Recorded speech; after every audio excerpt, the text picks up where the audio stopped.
కర్మ సిద్ధాంతం తూచా తప్పకుండా పనిచేసినట్లయితే తన కర్మల ఫలితంగా మనిషి భయంకరమైన బాధలను ఒకే జన్మలో అనుభవించాల్సి ఉంటుంది. ఒక్కొక్కరికి చూడండి, వాళ్ళు చాలా సాత్వికంగా ఉన్నా కూడా, మంచితనంగా ఉన్నా వాళ్ళకి చెప్పరానటువంటి కష్టాలు కలగటం, మరి చెప్పలేనటువంటి రోగాలు రావటం జరుగుతూ ఉంటాయి. అతను ఏమీ అలవాట్లు లేవు, చాలా మంచివాడు, కానీ అతనికి ఎందుకు ఇంత పెద్ద రోగం వచ్చిందంటే అతను గత జన్మలో చేసిన కర్మ ఫలితంగా ఈ జన్మలో ఆ కర్మను అనుభవించవలసి ఉండవలసి అలాంటి రోగాలు అవి రావటం జరుగుతుంది.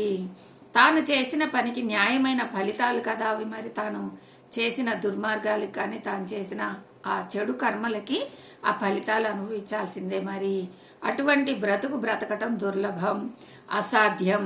అందుకే ఆ బాధలు తట్టుకోలేక నూతన మానవ ఆత్మలు ఆత్మహత్యకు పాల్పడుతుంటాయి. అలాంటి బాధలు తట్టుకోలేక చాలా మంది కష్టాలు వస్తే తట్టుకోలేక ఆత్మహత్యలు చేసుకుంటూ ఉంటారు. మరి రోగాలు వస్తే ఈ రోగాలతో తట్టుకోలేమని చెప్పేసి ఆత్మహత్యలు చేసుకుంటూ ఉంటారు. ఎందుకు అనంటే అవి తొలిగా వచ్చిన అంటే వాటికి అనుభవాలు తక్కువ ఉండటం వల్ల, ఈ కర్మ సిద్ధాంతాలు కూడా తెలుసుకోలేకపోవటం వల్ల వాళ్ళు ఆత్మహత్యలు చేసుకొని ప్రాణం వదిలేస్తూ ఉంటారు. కానీ మరలా జన్మ తీసుకున్నప్పుడైనా ఆ కర్మ ఫలితాలు అనుభవించాల్సిందే. ఎన్ని జన్మలు ఎత్తినా కూడా గత జన్మల్లో ఉన్న కర్మ ఫలితాలన్నిటినీ అనుభవించాల్సిందే. అయితే ఇక్కడ మానవతా సిద్ధాంతం కొంత పనిచేస్తుంది. దానివల్ల ఒక జన్మలో తనకు మించిన బాధని ఏ మనిషి భరించని అవసరం లేదు. అనుభవం లేమితో అతడు చేసిన చెడు కర్మల ఫలితం అనుభవించగా మిగిలినది మంచి కర్మలతో కూడా రద్దు కానిది ముందు జన్మలకు మిగులుతుంది. కొంత బ్యాలెన్స్ కర్మల్ని అనుభవించాము, కొన్ని మంచి కర్మలు చేయటం ద్వారా ఆ చెడు కర్మలను కొన్ని కడిగేసుకున్నాము. కాబట్టి కొంతవరకు మనకి మినహాయింపు ఉంటుంది అని చెప్తున్నారు. ఈ ఏర్పాటు వల్ల దీనికి బ్యాంకు ఓవర్ డ్రాప్తో పోల్చుకోవచ్చు. దీన్ని కర్మ సిద్ధాంతాన్ని బ్యాంకు ఓవర్ డ్రాప్తో పోలుస్తున్నారు. తొలి 200-300 మానవ జన్మలలో చేసిందంతా వచ్చి ఓవర్ డ్రాప్ అకౌంట్లో పడుతూ ఉంటుంది. అయితే ఈ జన్మల పరంపరలో అతను అంతర్వాణిని సృష్టించుకుంటాడు. అంటే అతని చైతన్యం మాట్లాడగలిగిన స్థితికి ఎదుగుతుంది. అతను ఇది బ్యాంకు ఓవర్ డ్రాప్తో పోలుస్తున్నారు కర్మ సిద్ధాంతాన్ని. ఇది 300 సంవత్సరాలు 300 మానవ జన్మలు ఎత్తితే గనక ఇదంతా అనుభవం అంతా కూడా కర్మ ఫలాలన్నీ కూడా మన అకౌంట్లో పడిపోతాయంట. ఈ జన్మ పరంపరల్లో అతన్ని అంతర్వేణిగా సృష్టించుకుంటాడు.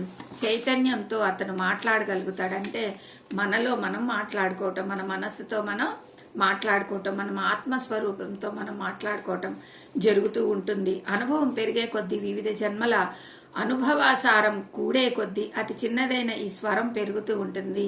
అలా సాధన చేయంగా ఆ స్వరం పెరుగుతూ అది తనలో తాను మాట్లాడుకోవటం బాగా నేర్చుకుంటాడు. కానీ చాలా జన్మల వరకు అది చెప్పుకోదగినంతగా పనిచేయదు, తొందరగా పనిచేయదు. కానీ సాధన ద్వారా చేయంగా అది కూడా పనిచేస్తూ ఉంటుంది. ఒక ఉదాహరణ చెప్పుకుందాం. పరిణితి చెందని మనిషి జంతు ప్రపంచంలోకి విషయాలు తెలిసి ఉంటాయి, కానీ మనుషుల పద్ధతులు తెలియవు. అందువల్ల ఇతరుల వస్తువులను తాను సొంతం చేసుకోవాలని కోరుకుంటాడు. జంతువులోంచి మనిషిలోకి వచ్చిన తర్వాత అతనికి అనుభవం తక్కువ ఉంటుంది. అప్పుడేం చేస్తాడు? ఇతర వస్తువులు మనం వాడుకుందాము, వాళ్ళ డబ్బులు మనం కొట్టేద్దాము, వాళ్ళ వస్తువులు వాడుకుందాము, వాళ్ళని బాధ పెడదాము, వాళ్ళని హింసిద్దామని ఆలోచిస్తూ ఉంటాడంట. అతడిలోని జంతు ప్రవృత్తి ఏమిటంటే తనకు కావలసిన దాని బలప్రయోగంతో స్వాధీనం చేసుకుంటాం. ఇప్పుడు జంతు ప్రపంచంలో ఉన్నప్పుడు మనం ఏం చేస్తాము? చిన్న జంతువులన్నీ వేటాడి తినేస్తాము. బలవంతంగా ఆహారాన్ని వాటి దగ్గర నుంచి మనం తీసుకొని లాక్కొని తినేస్తాము. మరి జంతువులని అయితే, పెద్ద జంతువులు అయితే చిన్న జంతువుల్ని మరి చంపేసి తినేస్తూ ఉంటాయి. ఆ అనుభవాన్ని మనం ఈ మానవ జన్మలోకి తెచ్చుకుంటాం కాబట్టి తొలిసారిగా ఇక్కడ కూడా అదే చేస్తాము. మనం బలవంతులుగా అనుకొని పక్కనున్న వాళ్ళంతా బలహీనులుగా భావించి వాళ్ళ దగ్గర ఉన్నదంతా మనం లాక్కొని వాళ్ళని బాధ పెట్టడం చేస్తూ ఉంటాం అన్నమాట. మనిషి జన్మకు వచ్చాక బలవంతుడైతే అదే పని చేస్తాడు. బలవంతుడు అయినా ఓపైనా వాడు ఊహించుకుంటాడు, నేనే బలవంతుడని ఊహించుకొని ఎదుటి వాళ్ళని వాళ్ళ దగ్గర ఉన్నదంతా లాక్కుంటూ ఉంటాడంట. దాంతో పెద్ద తగాదా, ఫైటింగు, దానితో ఒక మనిషి చావు. ఎప్పుడైతే ఎదుటి వాళ్ళది మనం లాక్కుంటామో అక్కడ వాడు కూడా జంతు జన్మలోంచి వచ్చిన వాడే కదా, వాడు ఊరుకుంటాడా? వాడు కూడా వీడి మీద కలబడతాడు. ఇద్దరు కలిసి కొట్టుకోవటం, దాని ప్రతిఫలం ఏంటి? ఎవడో ఒకడు చావటం.